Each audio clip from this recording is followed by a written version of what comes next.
This is the Ford Econoline E350 Extended. So this is the 15 passenger van. I believe this one's a 2015. It only has 40,000 miles. It's super clean. And I took it from the 3-row passenger and turned it into an off-grid camping machine. So let's get right to it.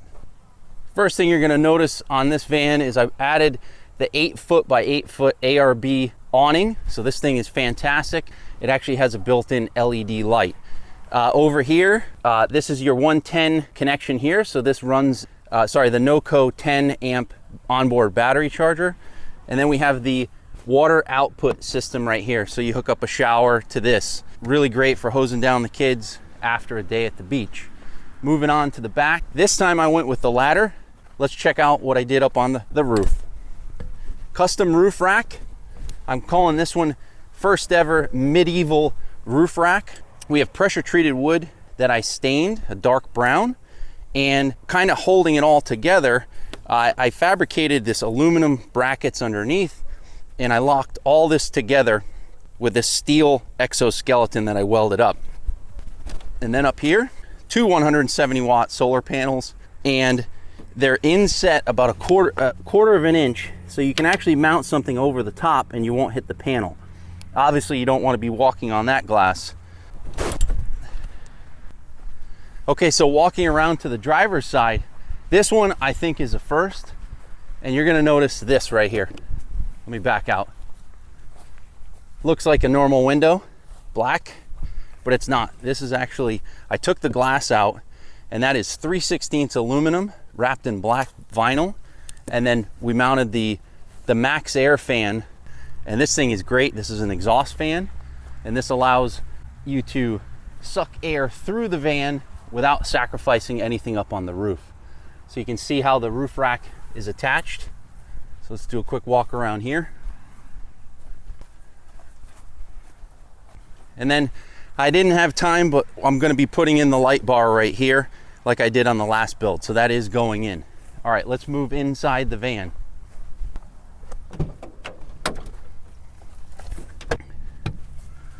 All right, so first thing you're gonna notice is the butcher block flip up table, same as the last build.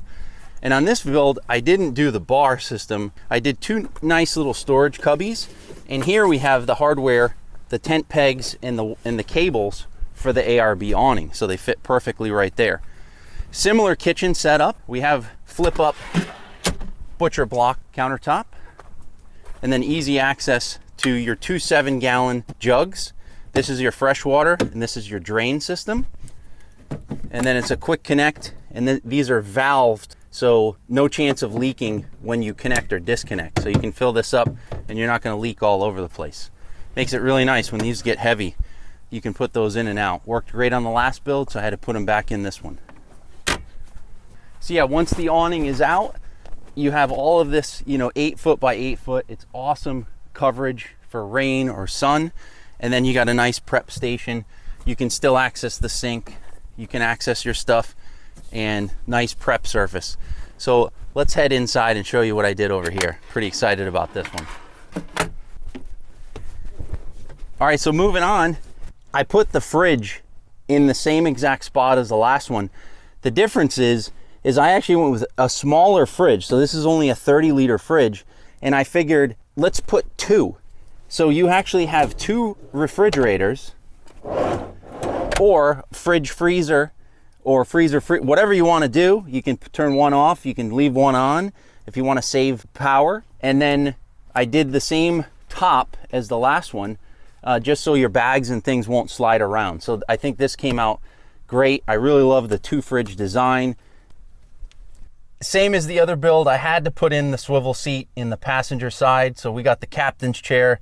Again, we're in the low roof van, and all you can do is sit. You're gonna be kneeling or crouching, and I don't like to do either, so I'd rather sit in comfort. What's awesome about this van, the extended version, and the differences I'm gonna point out right now, is the counter is actually almost 2 feet longer. We have an actual sofa and an actual bed. The other van, I only did 4 LEDs. This one I did 6 LEDs. The front 4 LEDs are on zone 1, and the back two are on zone 2. And over here with the electrical system, I can dim or I can shut off zone 1. And let's say you just want to, you know, read at night, or you can use that for camping and preparation in the back or getting to your gear in the back. So yeah, right away you notice the difference. I also didn't go floor to ceiling on this side. I left it open. And the reason I left it open is because when you're sitting over here on the couch, I wanted full access to these beautiful views. As you can see, the awesome sunset outside. If I'm sitting here, I didn't want anything impeding my view. So right now I moved over to the jackknife sofa. This is made for RVs, and this is not an RV. This is a Ford Econoline van, passenger van. And let me tell you, this is the 62-inch Rec Pro jackknife sofa. And I'll show you how this turns into a bed pretty soon. This thing is awesome. It's super comfortable, and it even comes with cup holders. Moving on to the back, so you'll notice in this one has a full-size bed width, and then I shortened it. So I actually custom made this mattress.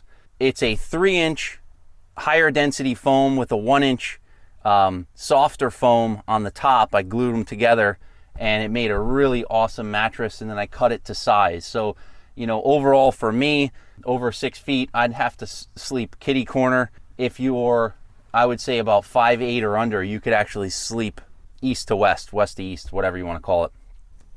All right, now moving on, I'm calling this the control center here.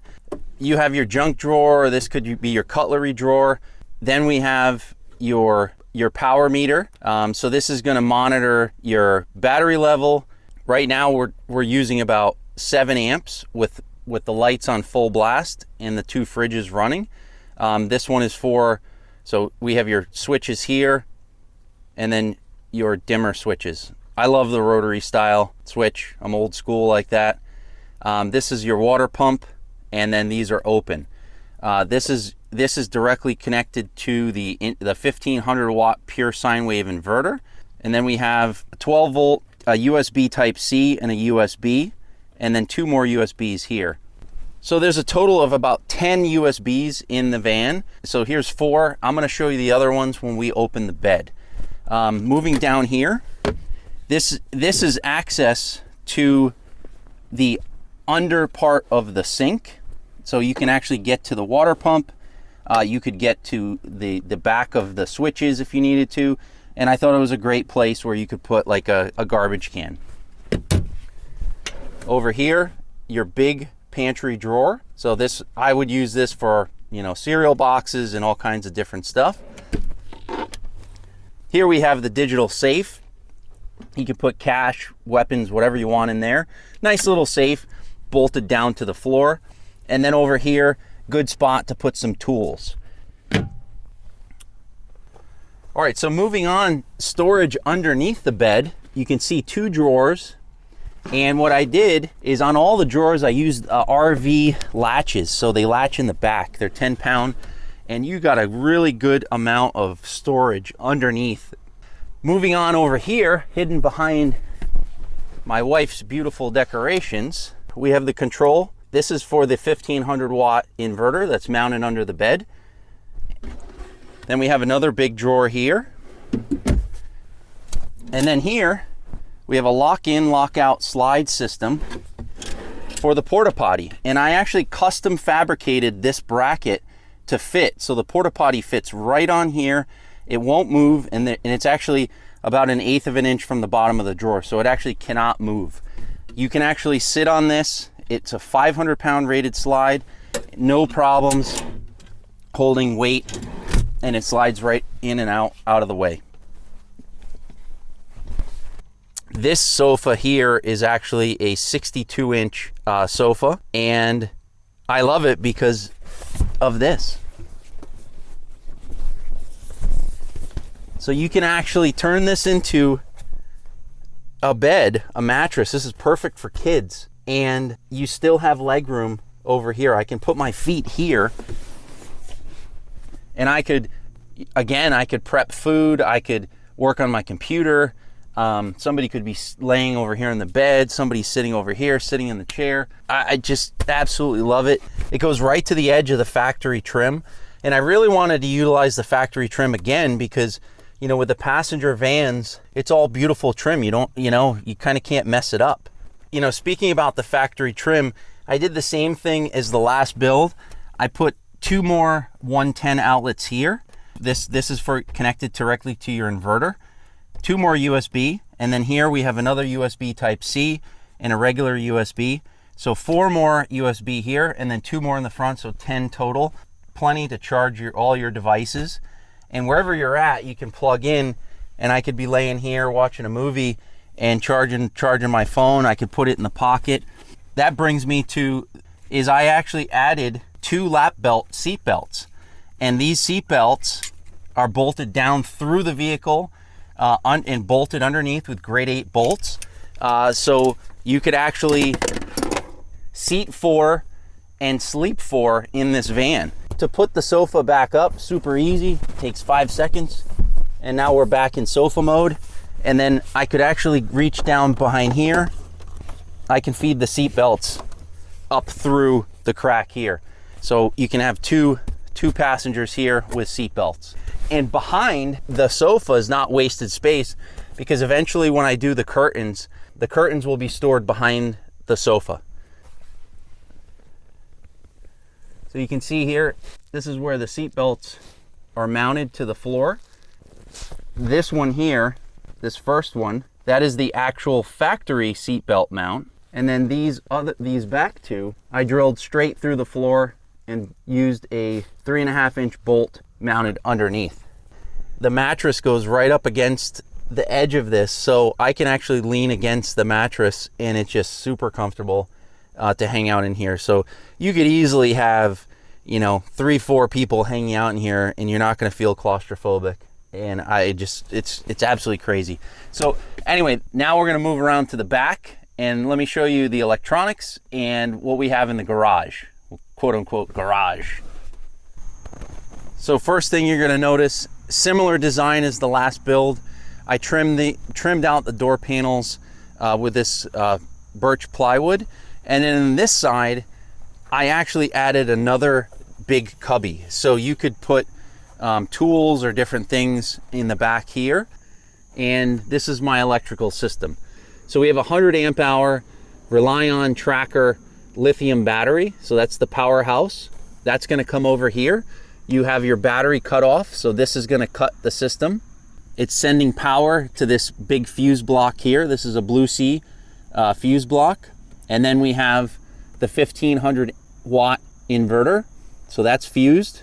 We have a 100 amp fuse feeding all of the electronics in the system. Then continuing off of this fuse block, this is a 40 amp fuse, and that's going over here to the Red Arc DC to DC charger. So that actually, when the vehicle's running, that charges the battery. That throws 25 amps an hour into the battery. So 4 hours of driving and that battery will be full from flat. Then when the vehicle is stopped, the solar panels kick in, and the Red Arc also sends the charge to the battery, so it can go up to 25 amps. Moving on, we have a ground distribution block right there. You're going to notice this is a shunt, so we have the ground coming from the battery through the shunt, so everything goes through the shunt. So this is what reads the system. Then it comes here to the ground block, and then this is grounded to the vehicle, and then this is grounded to the inverter. This is grounded to the Red Arc system. This is grounded to the main fuses. Above that, we have the NOCO Genius 10. So this is a 10 amp onboard battery charger. So when you get to a campsite, you can actually plug in and get 10 amps an hour. And that's right around what the whole system uses here. This will keep you easily overnight and throw a little charge in. And then in the morning, the solar kicks in, and since I've had this hooked up, I gotta say by 10, 11 o'clock, everything is full.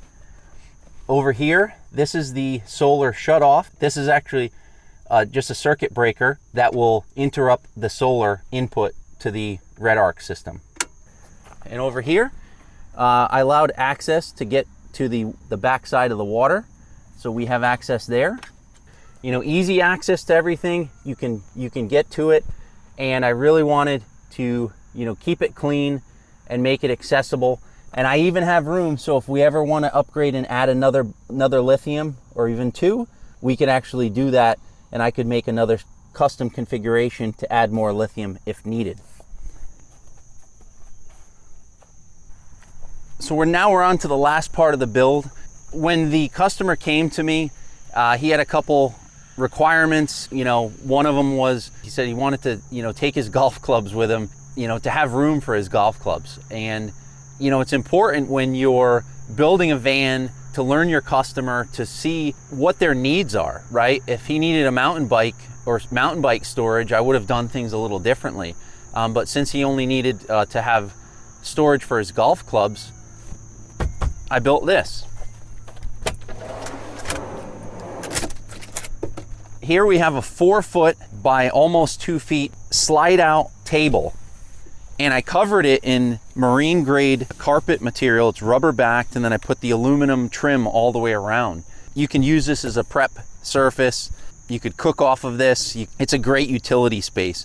And then when he's putting his golf clubs, he can just put them on right here and then just slide them in out of the way. So you've got this huge 4 foot deep storage area here. And then you have another space. You could actually put 2 suitcases here. So if you use this for your clothes, you could put bins here. If you didn't want golf clubs, you could stack up plastic storage bins. I mean, literally, you can do whatever you want with this space. There's even a little space over here on the side underneath. That actually reminds me, because I almost forgot to share how I did the bed system. I talked about the mattress, but I didn't talk about this system. So these slats I actually got from IKEA for a full-size bed, and then I just trimmed them to fit my need. These are bamboo, they're already finished, and it gives you a little flexibility on the bed. So it acts like a box spring, and very, very happy on how that came out. You can see how nice that looks. And I used cabinet grade screws to hold them all down.